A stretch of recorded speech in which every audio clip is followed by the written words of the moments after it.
Hi folks. Today we're going to talk about a couple of concepts related to our study of contemporary families, specifically the ideas of difference, power, and discrimination, as well as social processes and institutions. If you're curious to know where those terms come from, primarily they come from the perspective requirements at Oregon State University, but they are similar to the cultural literacy requirement in the AAOT as well. And in this class, we've been talking about current families, but we're specifically talking about them through the lenses of how do the big social processes, things like laws, marriage, divorce, and big institutions like the K-12 education system, the government, the economy, the medical system. How do those processes and institutions affect families, and specifically around how do families experience power and or discrimination through those interactions with those institutions. So just to clarify, there is diversity education and there is DPD education. Diversity education is specifically about helping people to be more sensitive to differences. DPD education is really a little different, and again, this is taken from some wording from Oregon State University.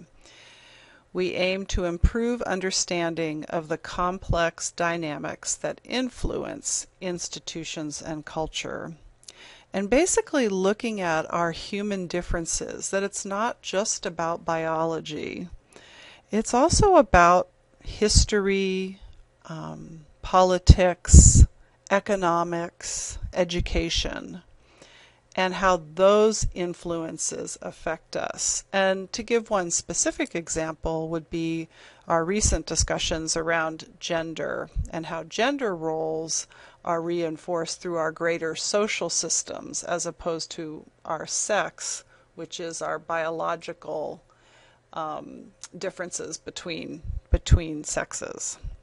You are enrolled in a DPD course, and most DPD courses are actually taught at the 300 level, so my focus in this slide share is on the DPD requirement because it's probably the more challenging requirement of the various perspective requirements. So just to talk about discrimination a little bit, I'm going to give you a forced choice question, which means I'm asking you to choose one of these answers. When you think about discrimination, which kinds of examples come to mind most readily? Current laws and policy, past history in the United States, the sometimes subtle way we are biased against others, laws and practices in other countries, or something else? This is a discussion I have with my students in my face-to-face class after they've chosen one response. And of course, there's not one right response. Discrimination comes in many places and many forms. I often get a lot of students choosing this response, C.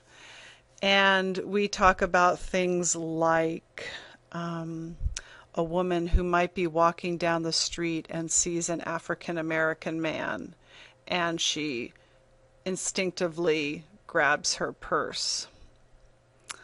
Or the way we might assume if we're carrying something heavy that we might ask a man to carry it for us rather than a woman to carry it for us.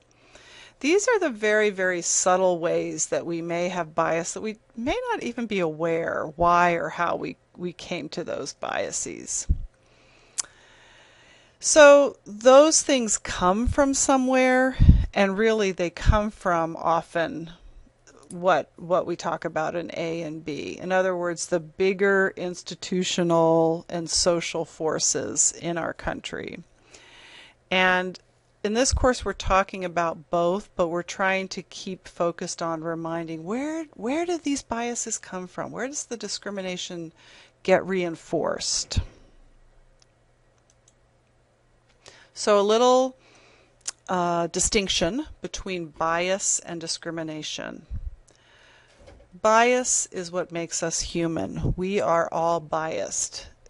If we weren't, we'd all be the same. Basically, bias is what comes from your unique experiences and observations.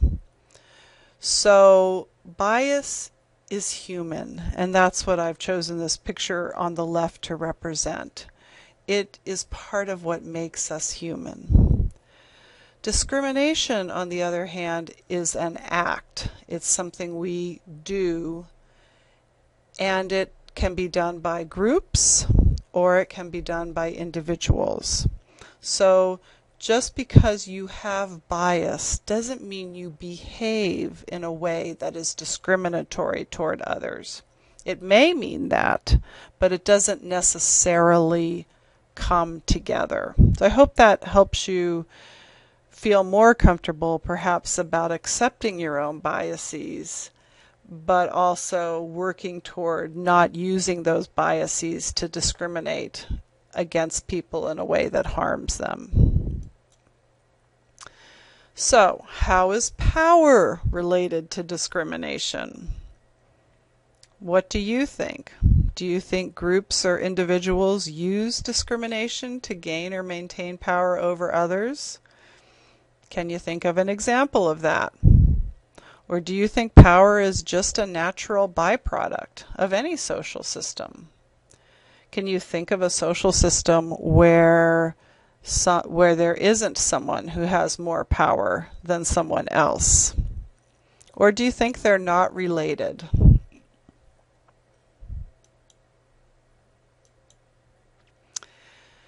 So, just to do a little brainstorming, what are some of the labels that can be used to define us?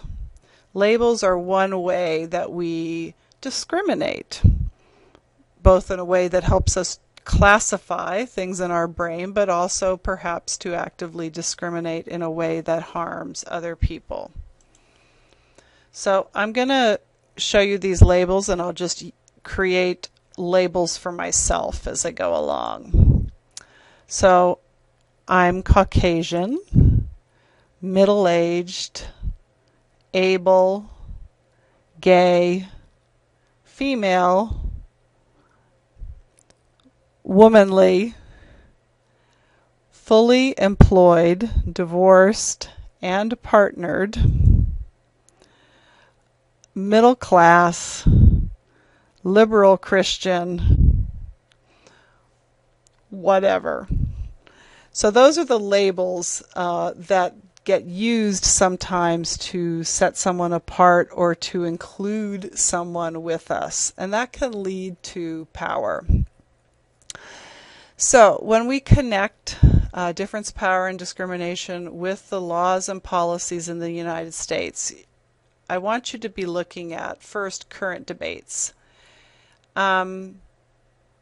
That's basically what your midterm and final project are going to be about. You're going to choose a current debate, something that's going on in the culture about which there are multiple points of view.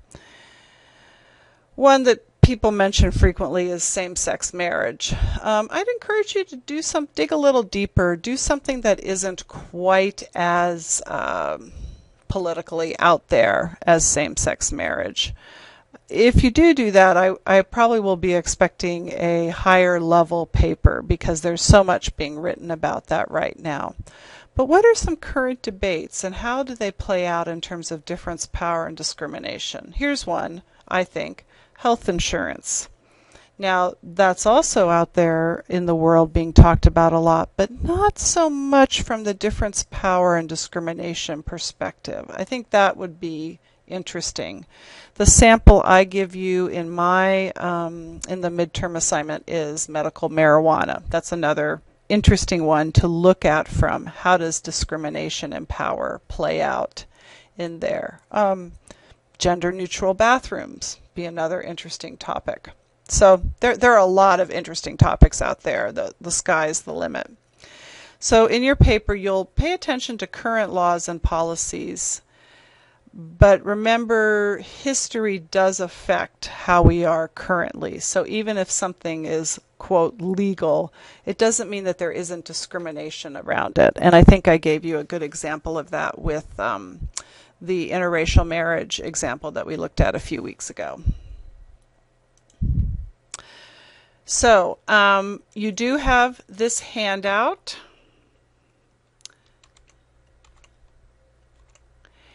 And I want you to be sure to review it and make sure you feel like you understand it. What's due for the midterm is the outline. That's worth 50 points. And I've given you a sample. My sample is, as I said, medical marijuana. The final project will include your timely topic as well as a summary reflection of your work in this course and how you've met the course outcomes. Excuse me. Be sure you look closely at the rubrics and notice that, for example, in the midterm rubric, you get 30% of your grade is determined just by choosing your topic. When you get to the final, that percentage is quite a bit smaller, and it really has a higher standard in terms of saying that it flows from the beginning to the end of the project. What gets more percentage in the final is critical thinking, social processes and institutions, and difference, power, and discrimination. So do pay close attention to those rubrics and how that shifts. An A on the midterm won't translate automatically to an A on the final unless you develop your project more over the period of time. One other point I'd like to make, here it is, if you earn at least a C on your midterm, you're eligible to have your midterm grade upgraded at the end of the term. So if you earn a C and at the end your final you get a B, I will actually move your midterm grade up to a B also.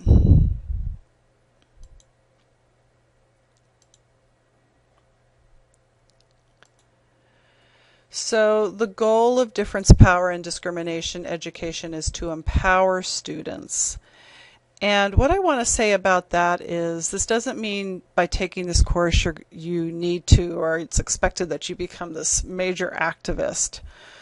Maybe you will, but I think what it really means is that when in your own life you encounter discrimination, or when someone you love does, or even someone you don't know very well, that rather than looking just to solve it on an interpersonal one or two person level, that you look to the bigger systems and processes in our society and try to see how those affect discrimination and how you might work with those systems to make changes.